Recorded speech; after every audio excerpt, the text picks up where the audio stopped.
Le vice-ministre de l'enseignement primaire, secondaire et technique Didier Bidimbo a présidé la réunion du comité de pilotage conventionnel en rapport avec l'adhésion de la RDC à l'initiative francophone pour la formation à distance de maîtres.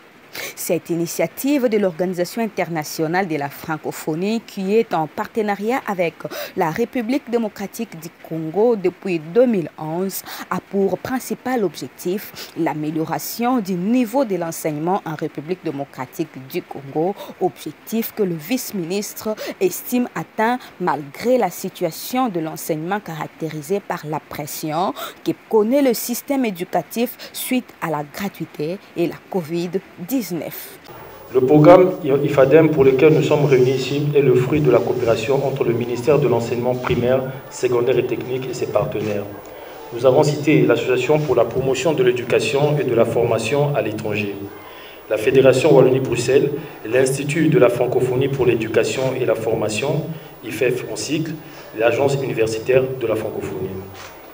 Le ministère de l'enseignement primaire, secondaire et technique s'est réjoui que périodiquement la mise en œuvre du projet IFADEM fasse l'objet d'une évaluation partenariale afin de vérifier que les résultats attendus et les objectifs poursuivis sont atteints pour l'intérêt de l'élève congolais. Quoique le projet se déploie dans l'espace de l'ancienne province du Katanga, aujourd'hui, IFADEM contribue à l'atteinte de la stratégie nationale de l'éducation et de la formation, notamment en renforçant les capacités des enseignants dans leur pratique de classe. Comme vous le savez, la stratégie sectorielle de l'éducation et de la formation 2016-2025 accorde une priorité absolue à la qualité de l'enseignement. Apprentissage avec un accent particulier sur la professionnalisation de la fonction enseignante. Mesdames et messieurs, la gratuité de l'éducation généralisée depuis un an vu croître la demande et la pression sur le système éducatif. Ainsi, le nombre d'enfants par classe a drastiquement augmenté, dépassant même à plusieurs endroits la norme d'une classe normale. C'est dans ce contexte qu'une crise sanitaire liée à la COVID-19 nous obligea de prendre la douloureuse décision de fermer les classes pendant plusieurs mois. Ce genre de projet devrait en effet aider à atténuer ce choc en soutenant notamment le volet de la formation des enseignants pour maintenir la qualité.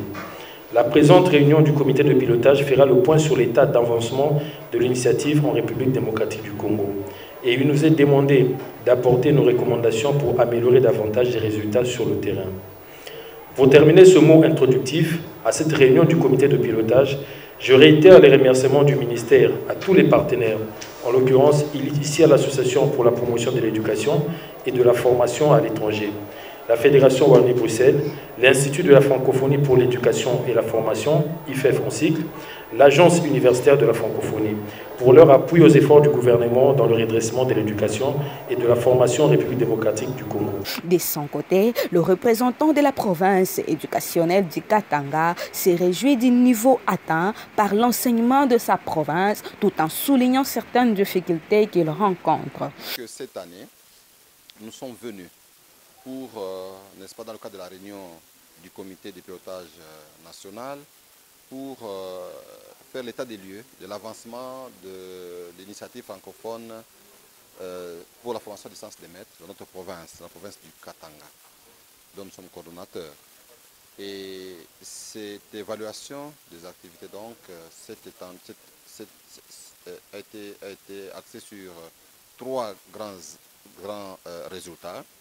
C'est que les enseignants, n'est-ce pas, améliorent leurs compétences, leurs pratiques professionnelles devant les élèves. Les inspecteurs et les directeurs d'école, n'est-ce pas, font un encadrement de qualité et que le personnel enseignant, n'est-ce pas, maîtrise l'outil informatique. Au regard de ces trois résultats, il y a eu des activités qui ont été menées sur le terrain et que, bon, les formations se sont poursuivies dans les réseaux d'écoles de proximité. Les enseignants, les nouveaux inspecteurs ont été formés pour améliorer leur encadrement du personnel enseignant et que même les personnels enseignants aussi ont suivi des formations en rapport avec l'outil informatique. Vous savez qu'on ne peut pas s'en passer de l'outil informatique et la coronavirus est venue encore nous rappeler par rapport à ça. Et on a passé donc en revue toutes ces activités et qu'on a formulé des recommandations. Il est vrai que toutes les activités ont été menées, les activités ont été planifiées en 2020 ont été bien menées, mais il y a eu quand même des difficultés qu'on a soulevées. C'est le cas de la distance entre les écoles et le lieu de regroupement, l'insuffisance des centres de ressources, la non-maîtrise de l'outil informatique par les enseignants, la faible fréquentation des centres de ressources. Et nous avons aussi signalé que l'IFADEM a fortement influencé la politique de la formation continue en RDC. Nous citerons le cas des réseaux, l'institution des réseaux d'écoles de proximité, qui est l'émanation de l'IFADEM, parce qu'actuellement, le ministère a institué les réunions des réseaux d'écoles de proximité. Les écoles doivent se regrouper, 5 groupes se regroupent pour pouvoir s'auto-former. Et l'initiative, c'est l'émanation de l'IFADEM. Il y a aussi le programme de l'école primaire de 2011 qui a été revisité pour nous adapter à l'évolution technologique, aux innovations pédagogiques, parce que l'enseignant n'est plus ce savant qui connaît tout devant les élèves qui ne connaissent rien. Actuellement, l'enseignant, c'est un facilitateur. Et le programme de 2011 a pris en compte cette dimension et on a restructuré la durée de la leçon à l'école primaire. La durée de la leçon qui n'est plus de 30 minutes comme avant, c'est maintenant 45 minutes parce que ça demande de travail en groupe. Et il y a autant d'innovations pédagogiques qui sont opérées. Et d'ailleurs, il y a une formation, un atelier qui est prévu pour que nous puissions pérenniser cela. C'est toutes ces activités qui ont été menées sur le terrain et les perspectives d'avenir que nous avons mis à la disposition du comité national. Mais avec la technologie de l'information et de la communication, nous sommes en train d'envisager l'IFADEM 100% en ligne. Et l'expérience est déjà menée au niveau du Niger, au niveau du Mali, et nous pensons nous approprier de cette façon de voir les choses, cette façon de former les enseignants en ligne pour que nous puissions améliorer davantage la qualité de l'enseignement. Vous savez que l'IFADEM est venu se greffer sur le deuxième axe stratégique de la stratégie sectorielle de l'éducation et de la formation qui vise l'amélioration de la qualité. Et nous devons être beaucoup plus attentifs avec la gratuité pour que nous puissions avoir un enseignement de qualité parce que nous savons qu'avec la gratuité, il y a un nombre important d'enfants qui ont rejoint l'école et nous devons veiller à ce que la qualité puisse aussi être sauvegardée. Ces projets sur l'amélioration de l'éducation de base ne touchent jusque-là que 5 provinces.